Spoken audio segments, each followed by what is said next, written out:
Saral kəndi Pənbək çayının sağ sahilində terrasda yerləşir. Kəndin bünövrəsi təqribən 1740-1750-ci illər arasında ulu babam Hacı Mansur ağa Qazağın Fərəhli kəndindən köç edib gəlib, o ərazilərimiz babamın yaylaqları olur. O gözəllikləri heyf ki, axıra qədər yaşaya bilmədik. Düzdür, bu işlər, bu erməni hadisələri əvvəl də olubdur. Atamgildə Türkiyə köçüblər. Türkiyədən gəliblər, Bakıya gəlib, nə? Yenidən geri vətənə qayıdır. Yenidən kəndə. Mən deyirdim, ata, niyə qalmırdın? Bakıda qalıydın, orada deyirdi, valla, böyüyərsən, vətənin nə olduğunu bilərsən. Və o kənddə mən oxudum, məktəbi qutardım. Bakıda ali təhsil aldım. Coğrafiya müəllimiyəm. 80-ci illərdən artıq başlamışdı. Nə istəsən təşkil edirdilər. Mən ev tikdim.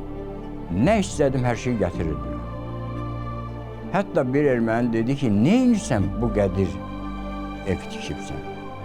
O birisi dedi, sakitdir, o tiksinlər. Dəmir qapılar almışdım. Hələ rəngləməmişdim, təzə gətirib qoydular. Deməli, bunlar 80-ci ildən bilirlərmiş ki, bu hadisə olacaq. Amma bizim xəbərimiz yox idi. Əsas 88-ci ildə başladı. Şəhərə, Kirovakana, o zaman Kirovakana adlanırdı. İndi Vanazor deyirlər. Kirovakana gedən adamlar bir İsmail adlı kişi var idi. Necə döymüşdülər ermənilər. Çox başmışdı. Getmək mümkün deyildi. Nəhayət, noyabrın 15-də gəldi ermənilər ki, İcra Komitəsi idi, milis rəisi idi, küfenin sədri idi, Maarif şöbə müdürü Güleryan idi, Hacıyan. Gəldilər ki, siz kəndi tərk etməlisiniz. 2 saat vaxt verilir. Qarşısını saxlayanlar o. Ama Aslan müəllim dedi ki, bırakın gəlsin. Çoxdan çox ölər, azdan da. Dedi, ərizə yazın ki, biz könüllü gedirik Azərbaycana. Biz də hamımız yazdıq ki, bizi məcbur eləyək, güclə kəndimizdən, vətənimizdən qovurlar. Sırdılar, dedilər, əmək kitabçalarınızı verməyəcək. Çıxın gedin. Getmədik. Bütün hər əziyyəti verməyə başlamışlar ki, şəhərdən kənara çıxmaq mümkün deyildi. Çörək lazımdır, yemək lazımdır. Amma var idi, bir qədər ehtiyat hala dözə bilirdik. Nəhayət, dedilər sizə maşınlar verəcəyik, kolon düzəldəcəyik, siz rahat gedin. Bu artıq noyabrın 28-29-u idi. Cəmaatdır, biz də dedik ki, kimin əli silah tutursa, onlar qalsın. Silah dedəndə yavanın yanlarını kəsib cida düzəltmişdik, nə bilim, belə şeylər düzəltmişdik. Uşaqları, qocaları, gəlinləri, qızları qaçırdıq. Biz maşınlara da veşlər doldurdular, cəmaatın nə gedirsən asfalt maşınlarla. Keçdilər. Bir də xəbər gəldi ki, yolda hamısını günlə baran edir.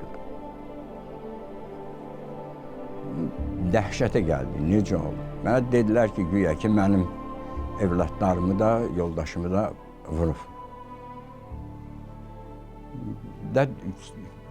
Necə deyim, təsəvvür edə bilməzsiniz, o günü Allah heç kimə göstərməsin. Mən zəng elədim. Hansı ki, atam erməni uşaqları var idi, ataları ölmüşdü, dostları idi, onları atam böyütmüşdü.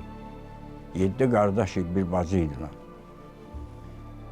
Mən onların birinə zəng elədim ki, belə-belə də get öyrən gör, mənim uşağımdır, kimdir ölənlər? Dedi, zəng eləmə. Bir də zəng elədim. Dedim, axı, deyirdin, qardaşıq. Dedi, Türkdən mənə qardaş olar. Burada olsan, dedi, mən də öldürərəm səni. qaynatam, bir də qonşumuz bir maşına mindik. Orada milis postu vardı. Oraya çatanda hərbiçi bir polkovnik dedi ki, Vayenniyə, siz bunu salamat aparmağa söz verirsənmi? Dedi, yox. Dedi, onu da qaytar. Mən dedim, düşürəm, qoymadılar ki, yox, biz ölmək istəmirik. Qayıtdıq. Sonra mən başladım təkcə keçməyə. Getdim, Kimkin deyilir, orada xəstəxana var idi. Oraya getdim. Orada məni tanıyırdılar, çünki qohumlar orada xəstə yatmış, getmişdim. Qapıçı tanıyırdı, dedi, ay Türk, sən nəyə gəlmirsən? Qorxmursan, dedim, yox, belə-belə. Dedi, burada deyil. A balinsa deyirdilər, A xəstəxana. Oraya getdim, dedi, burada da deyil. Sonra getdim Bazıma, oradakı xəstəxanada qapıçı girdi, çıxdı, dedi ki, var burada Balacayev Sona, Balacayev Teymur, bir də Balacayev Şahin ölülər var. İstəyirsən gəl bax. Dedim, yox, mən baxmaram. Çünki mən baxsaydım, yəni qaydanda onların ailəsinə, bacısına da deydim ki, filan kəslərdi. O da məndən çıxmasın dedim. Oradan mindim bir hərbi maşın rast gəldi. Bununla danışdım ki, mən apararsan. O da rabitə maşını idi. Dedim, verərsən pul, apararım. Dedim, verərəm. Amma orada verəcəm. Mindik maşına, kapitan idi. Amma Markavinika'da bir, o zaman praporşik deyirlər, gizir var idi. Moldavan idi. Moldaviyalı idi, dedi, özdə dedi, Qaqavuzan. O milis idarəsinin yaxınına çatanda burada kafe var idi. Bizim kəndçilər yaxşı bilir. Şüşədə qamağı şüşəli idi. Baxdım, kapitan düşdü, getdi oraya. Oradan nəsə söhbət eləyəndə bu dedi ki, satdı dedi bizi kapitan. Ma dedi, pulu ver. Dedim, üstümdə pul yoxdur da, mənim yox. Gidək evdə, pul da verin. Nə istəyirsən, qoyun verim, dedim, kebab verim. Yox dedi, mən burada istəyirəm. Mən dedim, yox da, hardan alım? O, həmin praporşik sürücüyə dedi ki, tez sür. Dedi, yox, kapitan gəlmir. İnanın, tapancayı çartdı ki, vuracam gerçəkli. Sür deyirəm sənə. Sürdü. Dedi, mən xristiyanam. Amma mənim üçün din deyil, əsas deyil. Mən türk oğluyam dedi. Axırıncı gülləm qalana qədər vuruşacaq. Sürdük. Kəndimi qabağa çatanda dedim ki, burada, dedi, yox, arxamızca gəlirlər, saxlaya bilmərəm. Sür dedi. Mesela qonşu kənd var, Qussalı, onun qabağına çatanda dedi, o biraz uzaqdadılar, düş qaç. Düşdüm, qaçdım. Nəsə gəldim, o Qussalı adamlarına rast gəldik, onlar məni getdilər kəndə. Dekabrın 7-si günü demişlər ki, bugün hamınız çıxacaqsınız, məcburən çıxacaqsınız. Orskıdan hərbiçilər gəlmiş ki, bizi göndəriblər, sizi çıxardacaq bugün, məcburən çıxacaqsınız. 7-si günü səhər saat 12-yə 20 dəqiqə qalmış. Qurban oldum Allah'ım, kömək elədi mənə. Çünki dedim, Allah, sən götürmə. Bu evi, bunun bir içərisində heç olmasa 82-də tezcə qutarmışdı. Zəlzələ gəldi, bir dağıtdı. 43 saniyə daş da üstə qalmadı.